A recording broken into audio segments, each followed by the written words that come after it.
तो उसका असर जो है वो अन्न पर नहीं पड़ेगा, फल सब्जियों पर नहीं पड़ेगा। तो उनको काफ़ी हद तक ये बातें अच्छी लगती हैं और कई लोग इसको जुड़ते हैं। और कई बार हमारे बाबा के बच्चे भी बहुत सारे हैं जो ऐसे बाबा के ज्ञान योग के द्वारा शाश्वत योगिक खेती कर रहे हैं और वो अपना अनुभव भी रखते हैं कि उसका स्वाद और रासायनिक चीज़ों का स्वाद में कितना अंतर है। तो ये उत्साहित करते हैं और साथ ही साथ उनके जीवन में नैतिक मूल्य कैसे आए, उन सबकी स्वच्छता के ऊपर, व्यसनों के ऊपर भी उनको समझाते हैं। ये जो व्यसन आज अपने किसान भाई लोग करने लगे हैं, गांव-गांव में बहुत हो गया है, सारे नशे गांव-गांव में करने लगे हैं लोग। तो इससे भी आज किसानों की आर्थिक जो है स्थिति खराब हो रही है। कमा रहे हैं उतना ही व्यर्थ में ख़त्म कर रहे हैं। अगर किसी के नशे की लत लग जाती है तो अपने घर में वो है ना बर्बाद हो जाता है।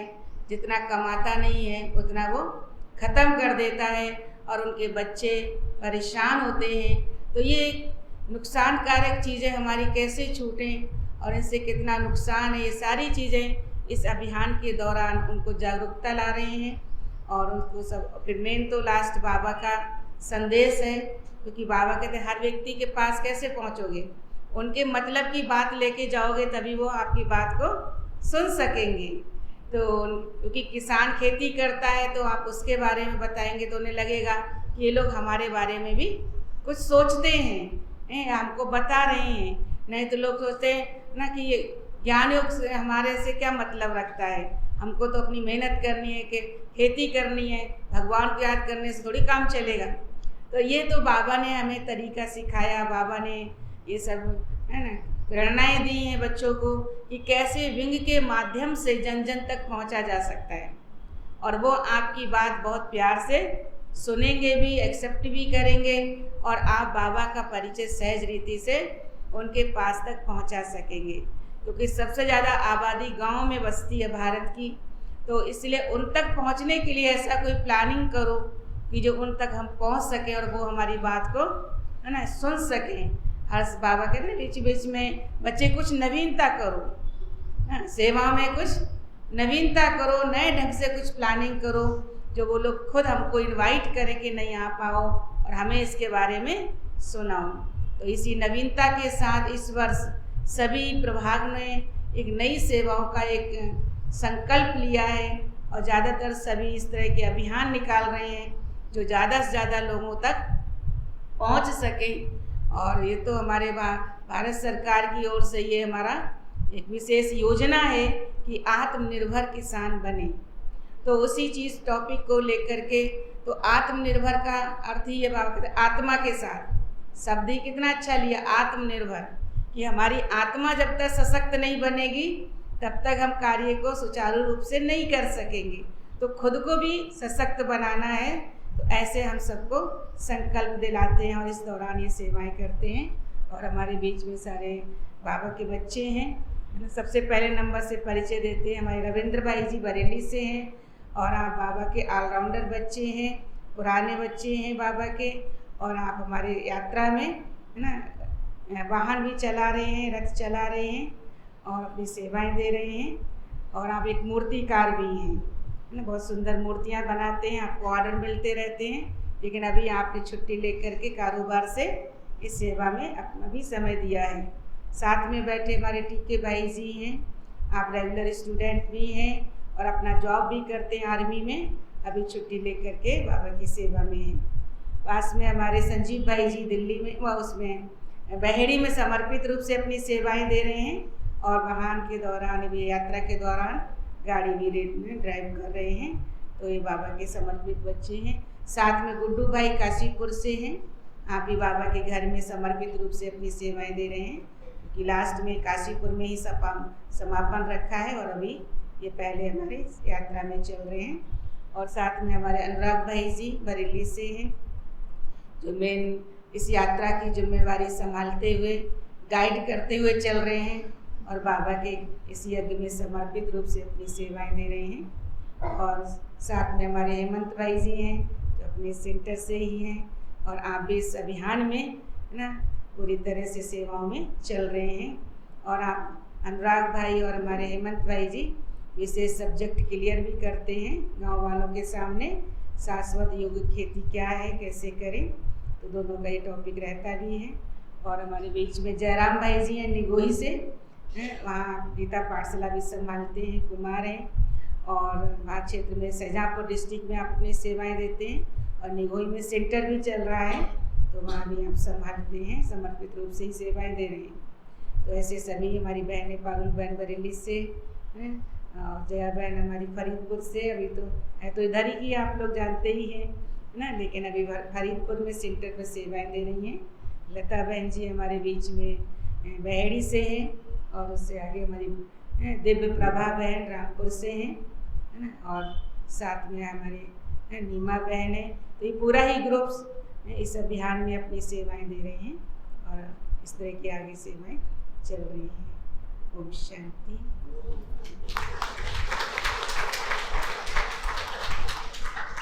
तो अभी हम सब सेवा में जिनका जाना है वो आगे जाएंगे, बाकी सब अपनी तैयारी रखेंगे। अभी हम सब बाबा की मुरली सुनेंगे।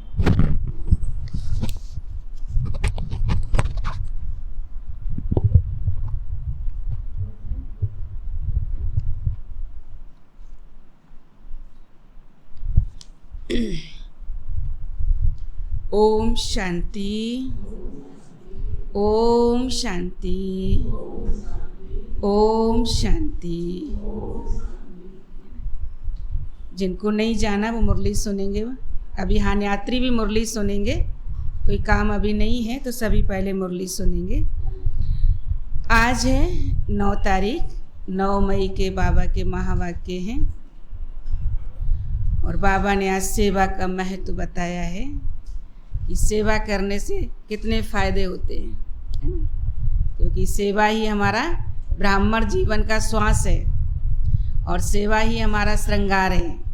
जितनी हम सेवा करते हैं तो बाबा उतना हमें श्रृंगारते हैं, है ना। आज बाबा ने कहा जैसे तुम्हारी नेचर की ओर बाबा करते हैं, है ना। तो कैसे हमें बाबा की सेवा में अपना सफल करना समय। बाकी जितना आप आत्मिक दृष्टि रखते हो उतना आपके नयनों का श्रृंगार होता है। जितना आप बाणी से शंख ध्वनि करते हो तो आपका मुख का श्रृंगार होता है ना। जितनी आप हस्तों से सेवा करते हो उतना आपकी नेचर की ओर बनती है। तो बाबा ने हमें सेवा से ही हमारा जीवन बदला है और सेवा ही हम ब्राह्मणों का एक क्या कहेंगे कर्तव्य है। तो आज बाबा ने सेवा की तरफ ध्यान खिंचवाया है, तो सुनते हैं बाबा के महावाक्य। बाबा ने आज कहा, मीठे बच्चे, जिस बाप को तुमने आधा कल्प याद किया, जिस बाप को तुमने आधा कल्प याद किया, अब उसका फरमान मिलता है, अब उसका फरमान मिलता है तो उसे पालन करो।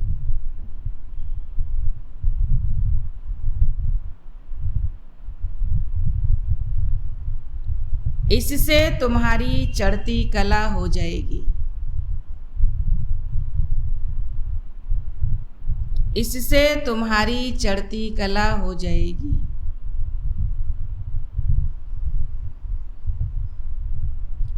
प्रश्न है, तुम बच्चों को अपनी नेचर की ओर आपे ही करनी है। कैसे? तुम बच्चों को अपनी नेचर की ओर आपे ही करनी है, कैसे?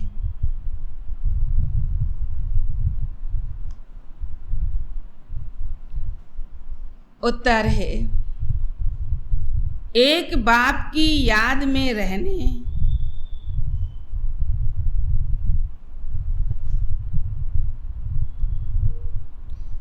एक बाप की याद में रहने और यज्ञ की प्यार से सेवा करने से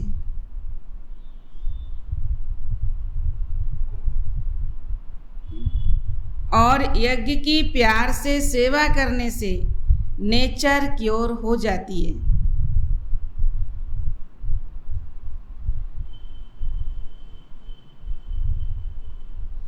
क्योंकि याद से आत्मा निरोगी बनती है। क्योंकि याद से आत्मा निरोगी बनती है और सेवा से अपार खुशी रहती है। दो बातें बाबा ने बताई ना, याद और सेवा। सेवा से अपार खुशी रहती है।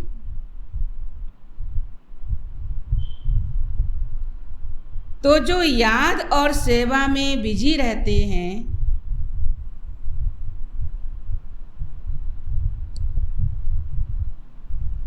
उनकी नेचर क्योर होती रहती है।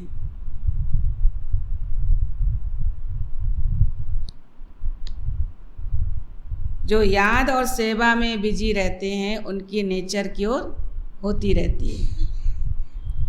गीत बजा है तूने रात गवाई सो के और दिन गवाया खाए के। ओम शांति। बच्चों ने गीत सुना, मालाएं फेरते फेरते युग बीते। कितने युग? कितने युग? 2 युग, है ना? 2 युगों से माला फेर रहे हैं। सत्युग त्रेता में तो कोई भी माला नहीं फेरते। कोई की भी बुद्धि में ये नहीं है कि हम ऊंच जाते हैं फिर नीचे आते हैं। हमारी अब चढ़ती कला होती है, हमारी अर्थात भारत की ना। हमारी कला चढ़ती माना भारत की। जितनी भारतवासियों की चढ़ती कला उतनी कला होती है, उतनी जितनी कला चढ़ती कला भारतवासियों की उतरती कला होती है। तो उतरना उतना और कोई भी नहीं है, कोई की भी नहीं है। माने भारत की चढ़ती कला भारत की ही उतरती कला और कोई की नहीं होती है। भारत ही श्रेष्ठाचारी और भ्रष्टाचारी बनता है। भारत ही निर्विकारी है, भारत ही विकारी है और खंडों धर्मों से इतना ताल्लुक नहीं है। वह कोई हेवन में नहीं आते हैं। भारतवासियों के ही चित्र हैं। बरोबर राज करते थे तो बाप समझाते हैं तुम्हारी अब चढ़ती कला है। जिसका हाथ पकड़ा है वह तुमको साथ ले जाएंगे। हम भारतवासियों की ही चढ़ती कला है। मुक्ति में जाकर और जीवन मुक्ति में फिर आएंगे। आधा कल्प देवी देवता धर्म का राज्य चलता है। 21 पीढ़ी चढ़ते हैं फिर उतरती कला हो जाती है। 21 पीढ़ी माना 21 जन्म, सत्युग और त्रेता। कहते हैं ना, चढ़ती कला तेरे भाने सर्व का भला ना। क्योंकि चढ़ती कला हम बच्चों की है तो सत्युग आएगा। जो सत्युग आएगा तो सभी आत्माओं को, है ना, क्या मिलेगा? वर्षा मिल जाएगा। बाबा ने कहा सभी आत्माएं मुक्ति और जीवन मुक्ति में चली जाएंगी तो मुक्ति का वर्षा भी मिलेगा ना। क्योंकि सब शांति चाहते हैं, सबका भला होता। परंतु चढ़ती कला और उतरती कला में तुम आते हो। आते तुम बच्चे हो, लेकिन तुम्हारे साथ साथ भारत भी चढ़ती और उतरती कला में आ जाता है। इस समय भारत कितना कर्ज लेता है उतना और कोई नहीं लेते। बच्चे जानते हैं कि हमारा भारत तो सोने की चिड़िया था, है ना। भारत की महिमा कितनी है, लेकिन आज कर्जदार बन गए। बहुत साहूकार थे। अभी भारत की उतरती कला पूरी होती है। विद्वान आदि तो समझते हैं कि कलयुग की आयु अर्जुन 40,000 वर्ष चलनी है। बिल्कुल ही घोर अंधियारे में है। समझाना भी बड़ा युक्ति से है, क्योंकि लोगों को बुद्धि में शास्त्रों की बातें बिल्कुल बैठ गई हैं कि जो शास्त्रों में लिखा है वही राइट है। तो बाबा कहते इसलिए बड़ी युक्ति से समझाना है। बिल्कुल ही घोर अंधेरे में समझाना बड़ी युक्ति से है, नहीं तो भगत लोग चमक जाते हैं। माने एकदम उसमें आ जाते हैं कि आप जो कह रहे हो अपने मन से कह रहे हो, जो लिखा है वो क्या शास्त्र गलत है, तो ऐसे उन एकदम चमक जाते हैं। पहले पहले तो परिचय 2 बाप का देना है। भगवान वाच्य है कि गीता सबका माई बाप है। वर्षा गीता से मिलता है, बाकी तो सब हैं उनके बच्चे। माना श्री बाबा जब आते हैं तो हमें गीता ज्ञान सुनाते हैं, तब हम वर्षे के लायक बनते हैं, अधिकारी बनते हैं। बच्चों से वर्षा तो मिल ना सके, तुम बच्चों को गीता से वर्षा मिल रहा है ना, तो गीता माता का फिर पिता भी है। है ना। गीता को भी जन्म देने वाला कौन? शिव बाबा। बाइबल आदि को भी माता नहीं कहेंगे तो पहले पहले पूछना ही यह है कि परमपिता परमात्मा से तुम्हारा क्या ताल्लुक है ना। भगवान से संबंध किसी को नहीं मालूम है। भगवान है, हम उसके बच्चे हैं, है ना। बोल भी लेंगे तो भी ना संबंध महसूस नहीं कर होता है। तो सभी का बाप एक है ना, तो सभी आत्माएं भाई भाई हैं। एक बाप के बच्चे, बाप मनुष्य सृष्टि रचते हैं प्रजापिता ब्रह्मा द्वारा, तो फिर तुम आपस में भाई बहन हो जाते हो। शिव बाबा का ज्ञान मिला, हम उनके बच्चे बने तो आपस में भाई बहन हो जाते हो। तो जरूर पवित्र रहते होंगे ना। भाई बहन का रिश्ता तो पवित्र ही होता है। पतित पावन बाप ही है, आकर तुमको पावन बनाते हैं युक्ति से, है ना। ऐसे किसी से कहो पावन बनो तो कोई बनता?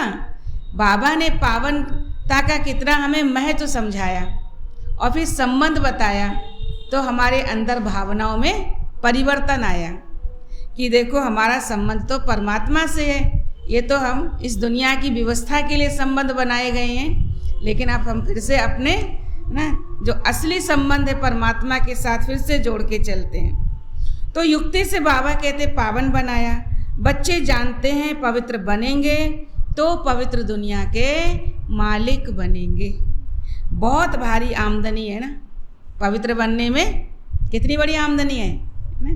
बाबा कहते देखो वर्तमान जीवन भी तुम्हारा कितना है ना सुंदर बन जाता है, माननीय बन जाता है ना। और भविष्य में तो तुम है ना, बाबा कहते इतना ऊंचा वर्षा पाते हो। तो कौन ऐसा होगा जो 21 जन्म की बादशाही लेने के लिए पवित्र नहीं बनेगा, है ना। प्राप्ति के आगे तो व्यक्ति कुछ भी कुर्बानी करने के लिए तैयार हो जाता है ना। तो हम बच्चों को तो बाबा का 21 जन्मों के लिए मिलेगा और फिर श्रीमत भी मिलती है।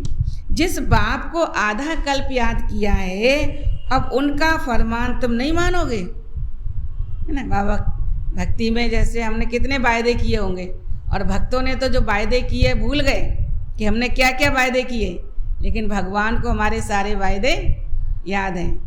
दुनिया के अंदर भी देखो जो वायदा करने वाला होता है ना, वो तो भूल जाता है, और जिससे जो वायदा करता है वो कभी नहीं भूलता है कि तुमने फलां टाइम पर ये मुझसे वायदा किया था। याद दिलाते ना उसको। तो बाबा को तो याद है ना कि बच्चों ने क्या क्या मुझसे वायदे किए। अब तुम उनके फरमान पर नहीं चलोगे तो तुम पापात्मा बन जाओगे। ये दुनिया ही तो पाप आत्माओं की है। राम राज पुण्य आत्माओं की दुनिया थी, अब रावण राज पाप आत्माओं की दुनिया है ना। कलयुग क्या है? रावण राज। सब 5 विकारों में वशीभूत होकर के कर्म हो रहे हैं।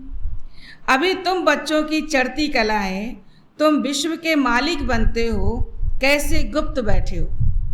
बाकी तुम बच्चों को दुनिया वाले कोई जान सकते हैं कि कितनी ऊंची पढ़ाई पढ़ रहे हैं और इनका कितना ऊंचा लक्ष्य है, भविष्य में इनका कितना ऊंचा है ना पद है, ये तुमको कोई भी जान नहीं सकता है। कैसे गुप्त बैठे हो, सिर्फ बाप को याद करना है। माला आदि फेरने की कोई बात नहीं है। भक्ति में तो ये भी एक तरीका सिखाया ना कि माला फेर के भगवान को याद करो। यह माला फेरने की बात नहीं, बाप को याद करते तुम काम करो। बाबा आपके यज्ञ की सेवा स्थूल सूक्ष्म दोनों हम कैसे इकट्ठे करते हैं, है ना। बाबा कहते ऐसे बाबा की सेवा करो। बाबा ने फरमान किया है ऐसे याद करो, माने स्थूल काम भी करो और बाबा को याद करो। नेचर क्योर कराते हैं ना, तुम्हारी आत्मा क्योर होने से शरीर भी क्योर हो जाएगा। सिर्फ बाप की ही याद से तुम पतित से पावन बनते हो। पावन भी बनो और यज्ञ की सेवा भी करते रहो, है ना। आगे पावन भी बनना है तो बन नहीं है, एक एक चीज़ को लाना है। पावन बनो, बाबा को याद करो और बाबा के यज्ञ की प्यार से सेवा करो। निर्संकल्प होकर के यज्ञ की प्यार से सेवा करने, सर्विस करने में बड़ी खुशी होगी, है ना। क्योंकि प्रैक्टिकल प्रत्यक्ष फल मिलता है ना सेवा का, क्योंकि दुआएं भी मिलती हैं, है, और खुद को खुशी भी मिलती है। तो इसलिए प्यार से बाबा कहते सेवा करो, है ना। हमने इतना समय बाबा को की याद में रहे अपने को निरोगी बनाया, अथवा भारत को शांति का दान दिया। भारत को तुम शांति और सुख का दान देते हो श्रीमत पर। दुनिया में आश्रम तो ढेर हैं, परंतु वहाँ कुछ भी है नहीं। उनको ये पता नहीं कि 21 पीढ़ी स्वर्ग का राज्य कैसे मिलता है ना। गायन तो है 21 पीढ़ी का कल्याण हो, लेकिन वो कैसे सुख मिलता है वो नहीं मालूम है। अभी राज्यों की पढ़ाई करते हो, वो लोग भी कहते रहते हैं गॉड फादर आ गया है कहाँ है? तो ज़रूर ना, जब आया है तो कहाँ है तो ज़रूर। बाबा कहते जो सो तो ज़रूर होगा ना। विनाश के लिए बॉम्ब से भी निकल चुके हैं, तो ज़रूर बाप ही हेवन की स्थापना और हेल का विनाश कराते हैं। ये तो नर्क है ना, कितनी लड़ाई मारा मारी आदि है, बहुत डर है। बच्चों को कैसे भगा कर ले जाते हैं, कितने उपद्रव होते हैं। आज की दुनिया में क्या लगा पड़ा है ना। अभी तुम जानते हो कि दुनिया ही बदल रही है, कलयुग बदल सत्युग हो रहा है। हम सत्युग की स्थापना में बाबा के मददगार हैं। ब्राह्मण ही मददगार होते हैं। प्रजापिता ब्रह्मा से ब्राह्मण पैदा होते हैं। वह हैं कुख वंशावली और तुम हो मुख वंशावली। भाई मुख से तो भगवान ने ज्ञान दिया ना, वो ज्ञान जो मुख से ज्ञान मिला, और जिसने भी हमें ज्ञान दिया मुख से ही दिया ना ज्ञान, और हम बच्चे ज्ञान से ही तो बाबा के बने, तो इसलिए मुख वंशावली कहलाए। वह ब्रह्मा की संतान तो हो ना सके, है ना। दुनिया में जो ब्राह्मण हैं, तुमको अडॉप्ट किया जाता है, तुम ब्राह्मण हो, ब्रह्मा की औलाद। प्रजापिता ब्रह्मा तो संगम पर ही हो सकता है। ब्राह्मण सो फिर देवी देवता बनते हैं। तुम उन ब्राह्मणों को भी समझा सकते हो कि तुम कुख वंशावली हो, जो अपने आप को ब्राह्मण कहलाते हो, तो आप तो कुख वंशावली हो। कहते हो ब्राह्मण देवी देवताए नमः, तो ब्राह्मणों को भी नमस्ते, देवताओं को भी नमस्ते करते हो, है ना। जो ब्राह्मण जो कहलवाते हैं ना, जब वो अपने पूजा पाठ करते हैं, कहे ब्राह्मण देवी देवताए नमः, कि ब्राह्मण भी इतने उच्च बन जाते हैं जो कि वही आगे जन्म में फिर क्या बनेंगे, देवता। तो दोनों रूप में उनको नमस्ते करते हैं। तुम ब्राह्मणों को नमस्ते तब करें जबकि अभी हों। समझते ब्राह्मण लोग हैं, तन मन धन से बाबा की श्रीमत पर चलते हैं। वह ब्राह्मण जिस्मानी यात्रा पर ले जाते हैं। ये तुम्हारी है रूहानी यात्रा। तुम्हारी यात्रा कितनी मीठी है। देखो भक्ति में यात्राओं में कितना मेहनत है। लोग पैदल जाते हैं, चढ़ाई पे चढ़ते हैं, है ना, और कोई ना कोई एक संकल्प लेके जाते हैं, और कई लोग तो उल्टे भी जाते हैं अपने उससे मन जहाँ उनको ये जाना होता है ना, तो ऐसा एक निशान स्थान होता है, वहाँ से वो पूरे टाइम उल्टे जाते हैं। और कई लोग तो लेट करके जाते हैं, ऐसे भी होते हैं भगत, है ना। पूरा रास्ता नापते हुए लेट करके, जितना लेट लिए बना उतना रास्ता उनका कम हुआ, फिर आगे लेटते हैं, फिर ऐसे ही पूरा लुढ़क करके। तो कितनी मेहनत की है यात्राओं में ना, बाबा के भगवान के पास जाने के लिए, ढूंढने के लिए भक्तों ने कितनी मेहनत की। बाबा कहते अभी तुम्हारे लिए तो कितना सहज है। तुम्हारी यात्रा है रूहानी यात्रा। तुम्हारी यात्रा कितनी मीठी है। वह जिस्मानी यात्राएं तो ढेर हैं, गुरु लोग भी ढेर हैं, सबको गुरु कह देते हैं, है ना। बाबा कहते हैं जो सिखाने वाला होता तो कितने गुरु हैं। टीचर को भी गुरु कहते हैं। कोई कारीगर होता है, उसका जो हेड है सिखाने वाला, उसको भी गुरु उस्ताद कहते हैं ना। उस्ताद है हमारे गुरु हैं, इनसे हमने सीखा है। तो आगे ऐसे तो ढेर गुरु हैं। अभी तुम जानते हो हम मीठे शिव बाबा की मत पर चल उनसे वर्षा ले रहे हैं ब्रह्मा द्वारा। वर्षा शिव बाबा से लेते हैं। तुम यहाँ आते हो तो फट से पूछता हूँ। बाबा के पास बच्चे जाते तो बाबा क्या पूछते हैं, किसके पास आए हो। बाबा से 2-3 बातें बच्चों को पूछते थे, किसके पास आए हो, इससे पहले कभी मिले थे, है ना। तो बाबा कहते देखो बच्चे जल्दी से कौन सा उत्तर देते हैं, तो कहता था नहीं बाबा हम पहले भी आपसे मिले थे 5000 वर्ष पहले और फिर से मिलने आए। तो बाबा कहते बच्चों ने ठीक समझा है ज्ञान। अगर कई बार नहीं बाबा हम पहली बार आए हैं, तो बाबा कहते अभी ज्ञान को समझा नहीं है, क्योंकि हम 5000 वर्ष के बाद ऐसे ही बाबा से मिलते रहेंगे। बुद्धि में यह है शिव बाबा का लोन लिया हुआ रथ है, हम उनके पास जाते हैं। सगाई ब्राह्मण लोग कराते हैं, परंतु कनेक्शन तो सजनी साजन का आपस में होता है, ना कि सगाई कराने वाले ब्राह्मण से। स्त्री पति को याद करती है या हथियाला बांधने वाले को याद करती है। बाबा कहते हमारा कनेक्शन तो शिव बाबा से जुड़ गया ना, बाकी बीच में किसी ब्राह्मण बच्चे ने हमारा ये कनेक्शन जुड़वाया, फिर तो हम उसको बीच में याद नहीं करेंगे, याद तो शिव बाबा को करेंगे। तो तुम्हारा भी साजन है शिव बाबा, फिर किसी देहधारी को तुम याद क्यों करते हो? याद करना है बाबा को। ये लॉकेट आदि भी बाबा ने बनवाए हैं समझाने के लिए। बाबा खुद ही दलाल बन सगाई कराते हैं। कौन से बाबा? ब्रह्मा बाबा ना, दलाल बन कर के बीच में शिव बाबा है ना, उनके तन में आकर के सगाई कराते हैं। तो दलाल को याद नहीं करना है, सजनियों को योग साजन के साथ है। मम्मा बाबा आकर तुम बच्चों द्वारा मुरली सुनाते हैं ना, मम्मा बाबा आकर तुम बच्चों द्वारा मुरली सुनाते हैं। बाबा कहते बहुत ऐसे बच्चे हैं जिनकी भ्रुकुटी के बीच में बैठकर मुरली चलाता हूँ ना।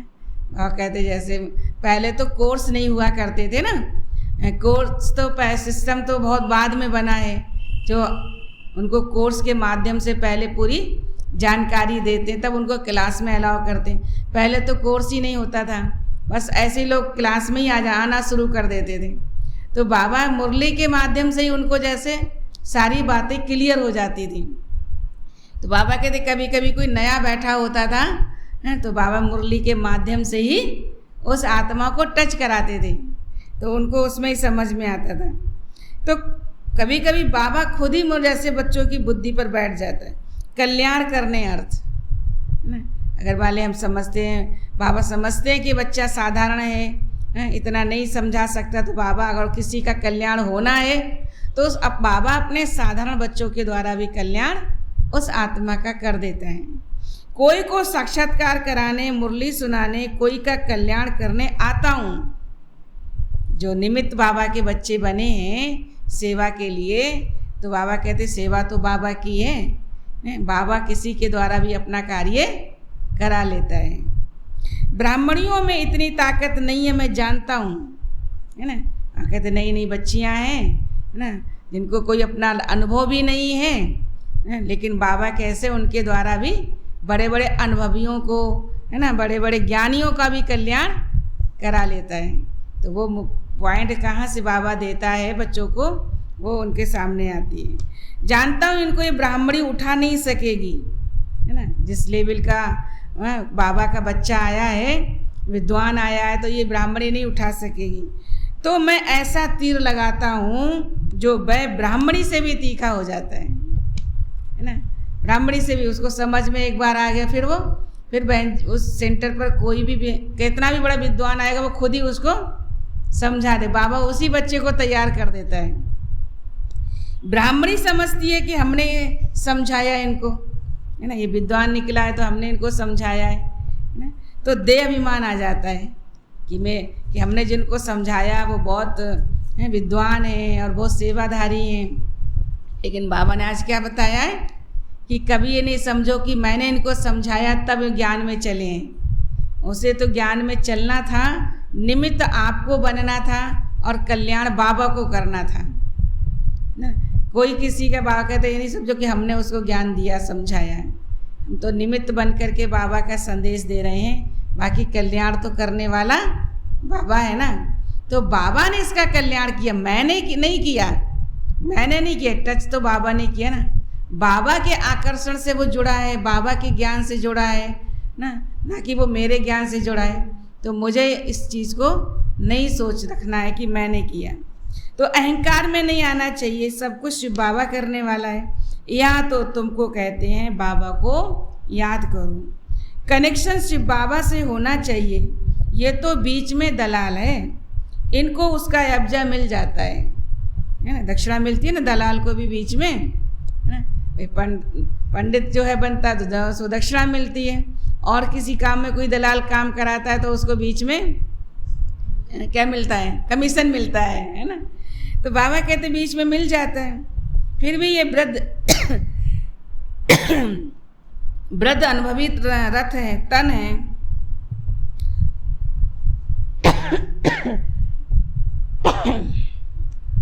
तो ये बदल नहीं सकता, ड्रामा में नूंद है। ऐसे नहीं दूसरे जन्म कल्प में दूसरे के तन में आएंगे। बाबा कहते ऐसे नहीं समझना कि दूसरे कल्प में बाबा दूसरा रथ लेगा। बाबा तो कहते बच्चे मेरा तो यही मुकर्रर तन है, मैं इसी तन में हर कल्प आता हूँ, ब्रह्मा के तन में ही हर कल्प आता हूँ।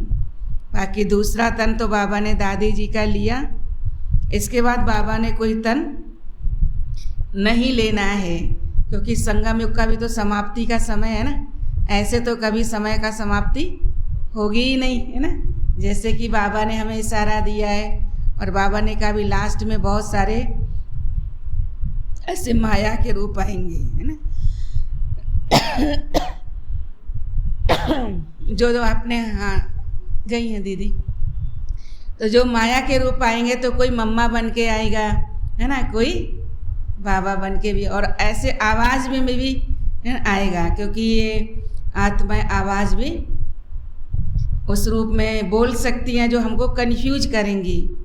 हमें लगेगा कि बाबा ही आए हैं, है ना। तो इसीलिए जब तक, है ना, हमें किसी बात में बड़े हमारे संस्था, है ना, हमें कोई मैसेज नहीं देते हैं या संस्था उसको अलाउ नहीं करती है, तब तक हमें किसी पर विश्वास नहीं करना है।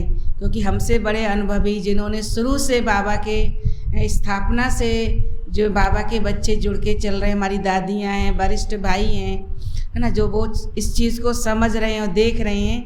और बाबा भी अगर ऐसा कुछ होगा तो कोई ना कोई संदेश देंगे बच्चों को। तो ऐसा कोई संदेश नहीं मिला है तो अब तक हमें इस बात में भटकना नहीं है ना। तो ये बाबा हमें सावधान भी करते हैं।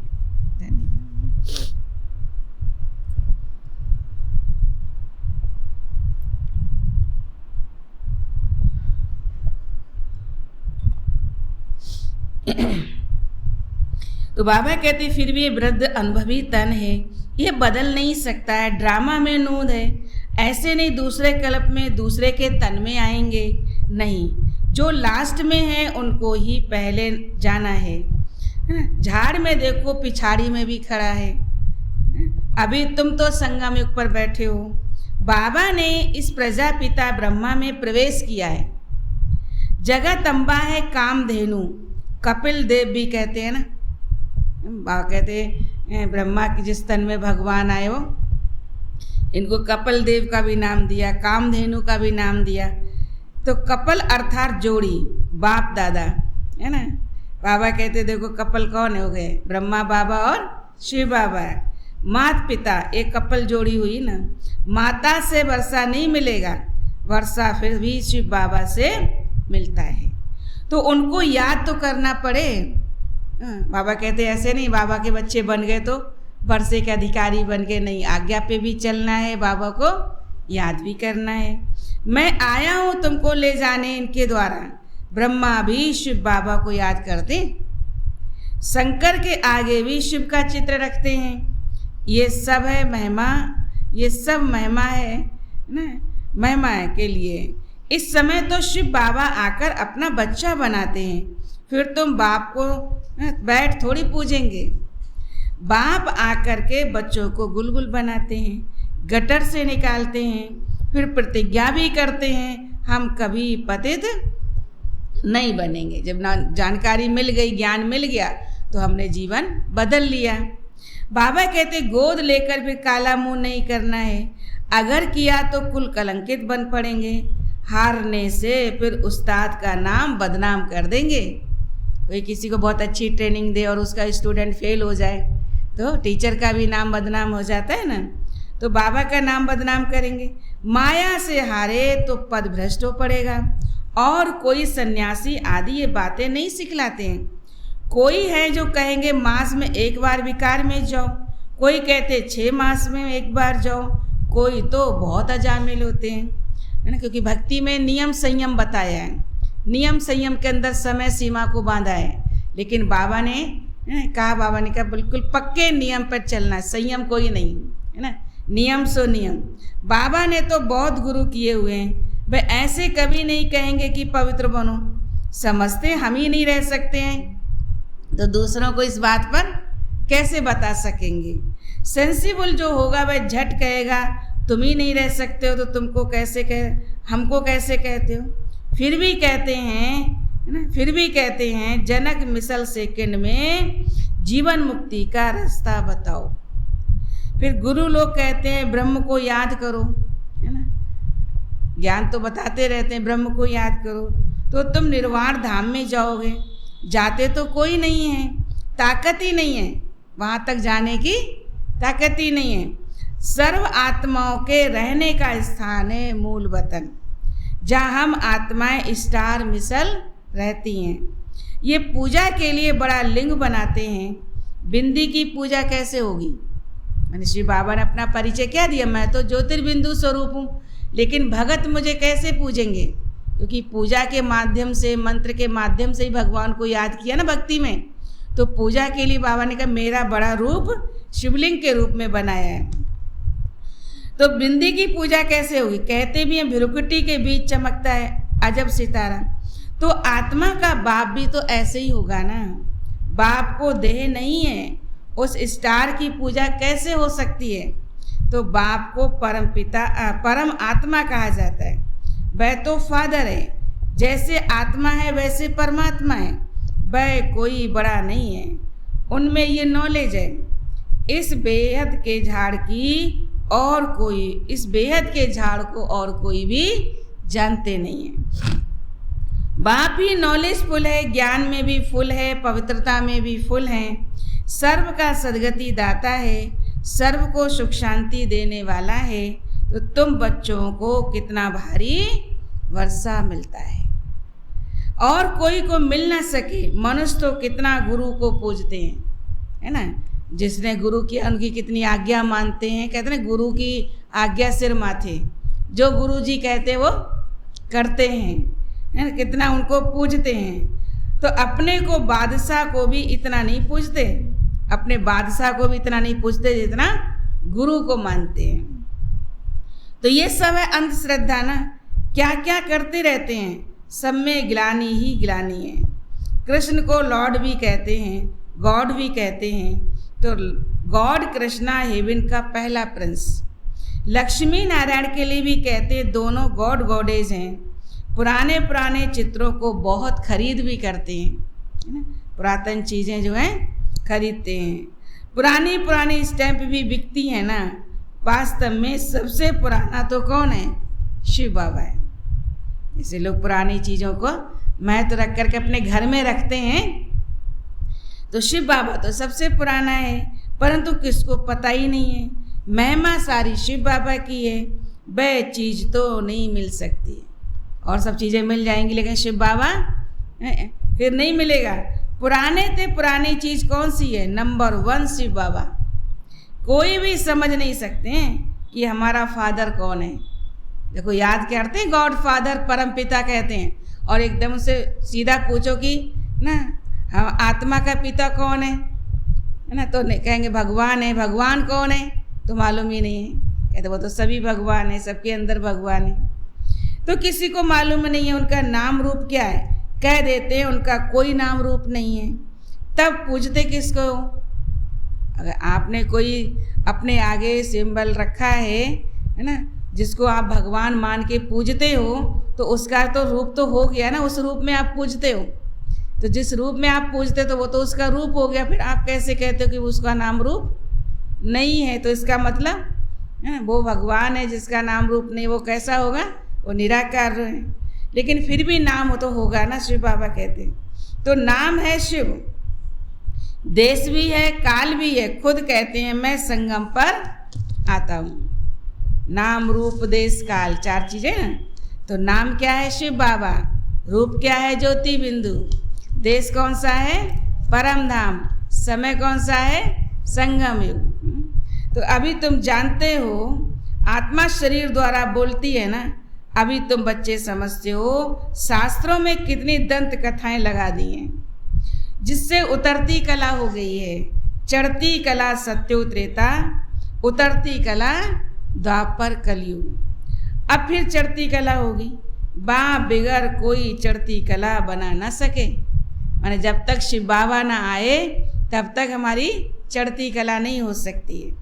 ये सब बातें धारण करनी होती हैं। तो कोई भी काम आदि करते हो, आज बाबा ने विशेष अटेंशन खिंचवाया, कोई भी काम आदि करते हो ना तो याद में रहना है।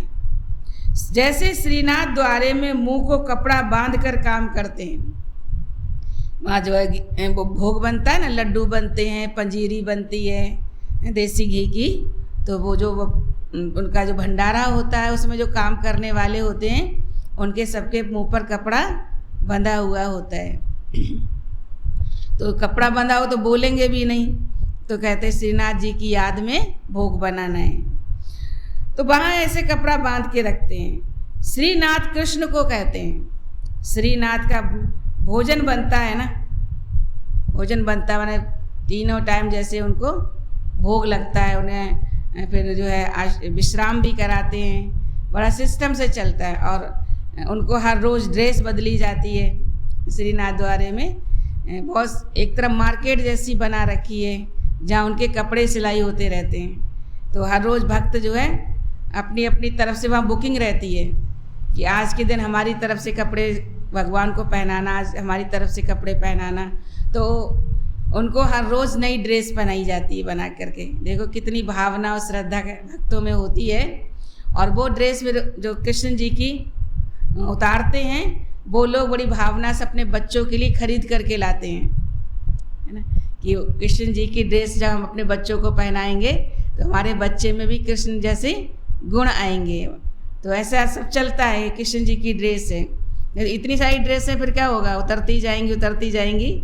तो वो भी सब ऐसा सिस्टम बना। फिर उनके मंदिर श्रीनाथ द्वारे में हर चीज़ ले जाते हैं भगत, सब्जियों के टोकरा चढ़ते हैं ना, दूध वगैरह सब लाइन लगी रहती है दूधियों की, सब भगत दूध लेके जाएगा ना, सब्जियां लेकर जाएगा। माँ सब्जी की भी मंडी बीच पास में ही है, वहाँ से टोकरे सजे हुए मिलते हैं और फल वगैरह चढ़ते हैं। देसी घी का तो विशेष भोग लगता ही है।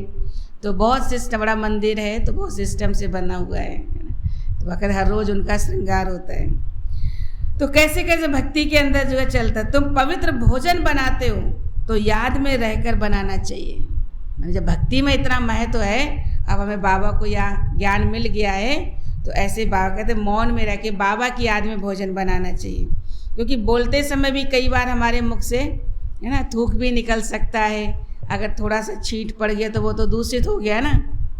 इसलिए ये सब चीज़ों कहते हैं, दूध उबल रहा है तो उसको फूंक नहीं मारो। कई लोग दूध उबलते फूंक मार के उसको नीचे कर देते ना झाग, उससे भी जूठा माना जाता है।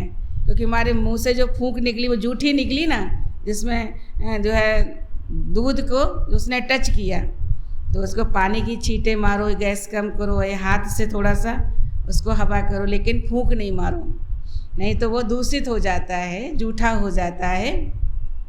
तो बाबा कहते हैं ऐसे भी बच्चों को परहेज न करें। तो पवित्र भोजन बनाते तो याद में रह बनाना चाहिए, तो उससे बल मिलेगा।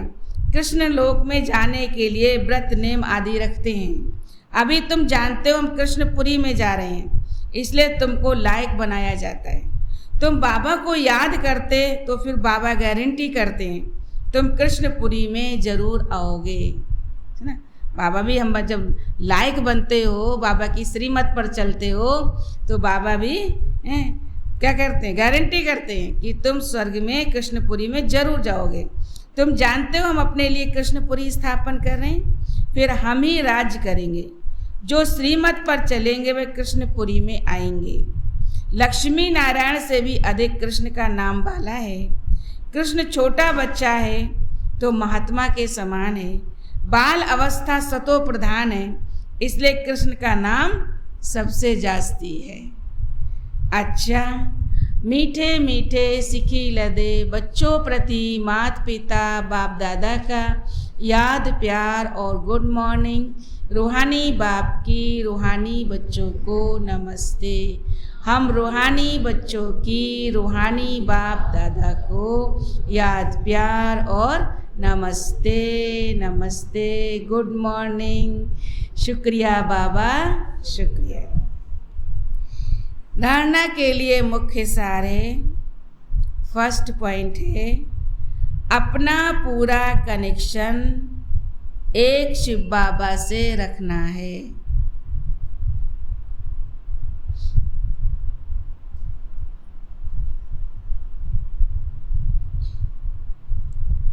कभी किसी भी देहधारी को याद नहीं करना है। कभी किसी देहधारी को याद नहीं करना है। कभी अपने उस्ताद बाप का,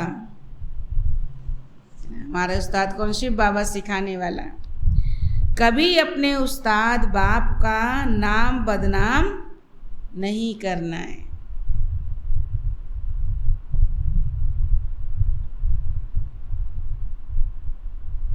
सेकंड पॉइंट, अपने द्वारा यदि किसी का कल्याण होता है, अपने द्वारा यदि किसी का कल्याण होता है तो मैंने इसका कल्याण किया, इस अहंकार में नहीं आना है। मैंने इसका कल्याण किया, इस अहंकार में नहीं आना है। ये भी देह अभिमान है।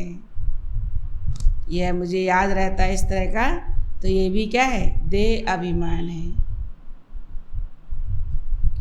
कराने वाले बाबा को याद करना है। कराने वाले बाबा को याद करना है। वरदान है अमृत वेले 3 बिंदियों का तिलक लगाने वाले।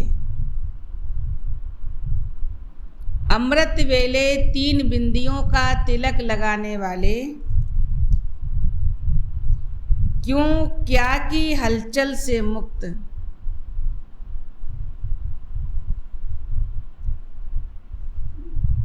क्यों क्या की हलचल से मुक्त, अचल अडोल भव।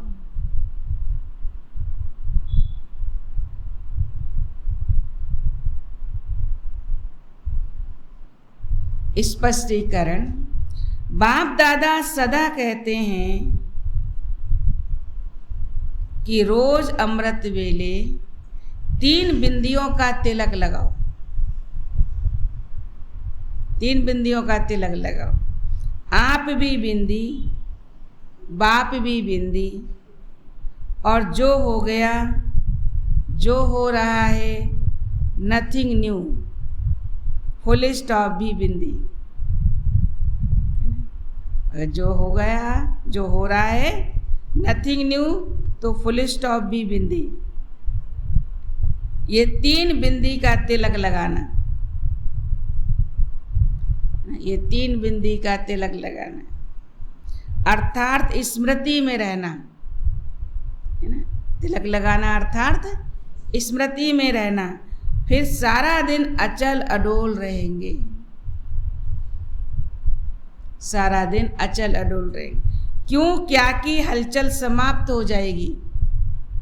क्योंकि कोई बात हो, अगर ऐसी होती तो क्या कहते हैं, ऐसा क्यों हुआ, है ना, ये क्यों किया, तो ये हलचल नहीं हो।